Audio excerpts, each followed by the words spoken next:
If I die today, I'ma go and get some money. If I die today, I'ma go and get some money. If I die today, if I die today.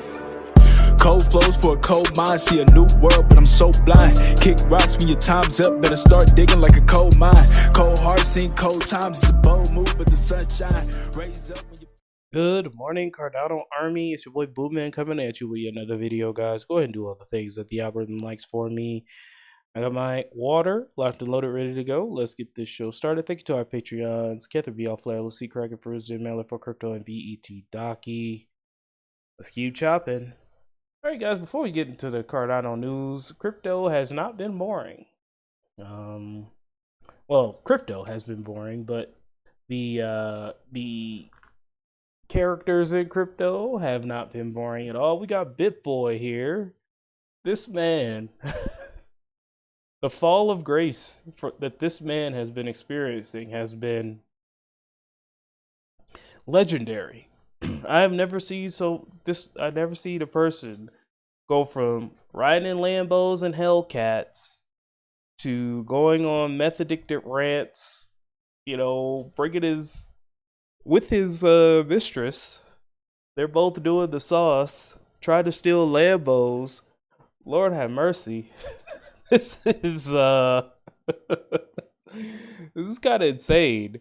I know a lot of you guys don't really like BitBoy. I mean, BitBoy is always going to have a special place in my heart. He was probably the first ever crypto YouTuber that I ever followed. And, I picked up a tip here and there from him. Not everything that he promoted or said worked out. Obviously, he's not a fortune teller, but I'm always going to have a place in my heart for BitBoy. But it's kind of sad to see his downfall. And, it got me thinking, I don't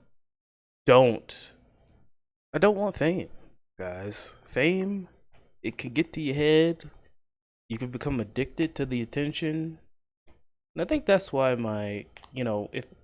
if I really wanted to be like this super famous YouTuber, I probably could be, better thumbnails, better quality. I could have a ring light. I could do all the trendy topics and things like that. But I never really got into this for the fame. I got into this because I love crypto and I want the money. Give me the money and the fame can be, BitBoy can handle that stuff. But the fall of grace has been quite alarming. I just hope that he finds peace.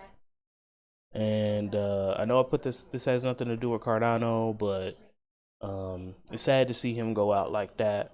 Hope him, his mistress, and his wife can get their life back together and be a happy family. But we'll see. Let's go ahead and move on, guys. Now, I don't know if this is true or not. But it looks like Chase Bank has banned crypto from their platform. So just be aware, guys. Banks are doing this. This is Chase UK. If your bank ever does pull some crap like this, you need to leave immediately. It says how to keep your money safe from fraud and scams or change the type of payments you can make from Chase. From October 16th, 2023, if we think you're making a payment related to crypto assets, we'll decline it. If you'd still like to invest in crypto assets, you could try using a different bank or provider instead. But please be cautious. You may not be able to get your money back if the payment ends up being related to a fraud or a scam. We've made this decision because fraudsters are increasingly using crypto assets to steal large sums of money for people. Declining these payments is one of the ways we help keep your money safe. So it looks like this is real, unfortunately, which is funny because as soon as you deposit your money into their bank, they literally times it by 1,000 and lend it out. So who's the real scammer here? Fractional reserve banking is the scam, but they're okay. And I recommend everyone close their Chase bank accounts now and don't go back. Even when they eventually walk back this, when the next bull run comes and, you know, they're not making any money from fees and, you know, people start closing their bank accounts, they're going to walk this back. Do not go back to them. Let them fall, let them crash, let them bleed out. And once again, we'll be on the right side of history. So this is a travesty. And there's not really much to say. Let's go ahead and move on, guys. Finally to the Cardano news. Charles has something to say. What's your opinion on charity-oriented NFTs? Let's take a look at what the HOSK has to say about this. What are your opinions on charity-oriented NFTs? Okay, so NFTs actually give you a property called transitive royalties. So normally, when you have a physical item, you know, like a book. Okay, so I got something here. Actually, got a really good read right here. We're getting real interested in democracy. So here's Demopolis from Josiah Ober. I read a lot of governance books these days because of Voltaire. When you sell that book to somebody, so when you buy my Demopolis, the author will get a royalty. But when the secondary market happens and you sell that book to somebody else, the author no longer gets a royalty with a physical good. Now, digital goods give you the ability to have transitive royalties. So when somebody resells an NFT to somebody else, the original author of that, the original creator of that, could potentially get the royalty.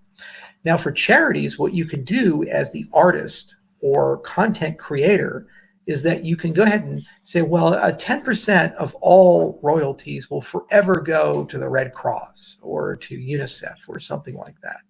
So every time the NFT sells, built into the design of it is a donation to a pre-designated address.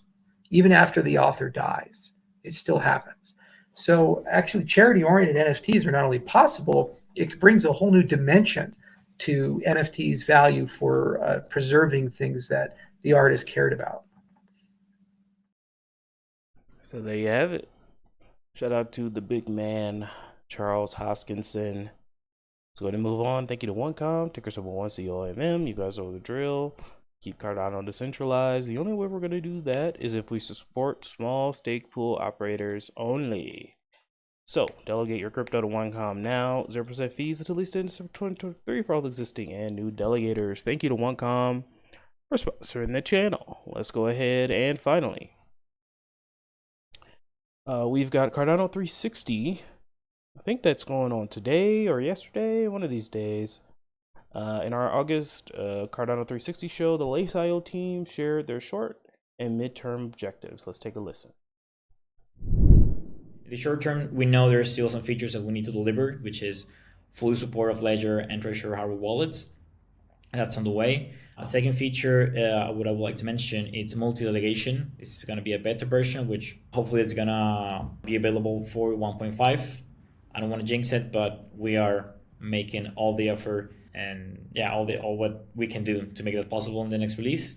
And more midterm, this is something that we kick off in this quarter with the effort and the work for Lace Mobile. So for this quarter, it's only to setting up the baseline and all the technicalities.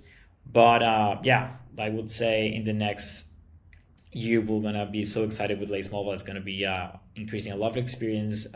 Obviously onboard more users as, mobile first. In the short term, we know there's still some features that we need to deliver, which is... That's all I got for you today. Let's keep chopping wood. I'll talk to you tomorrow with the Vechain and Cardano updates. Have an amazing day. Goodbye.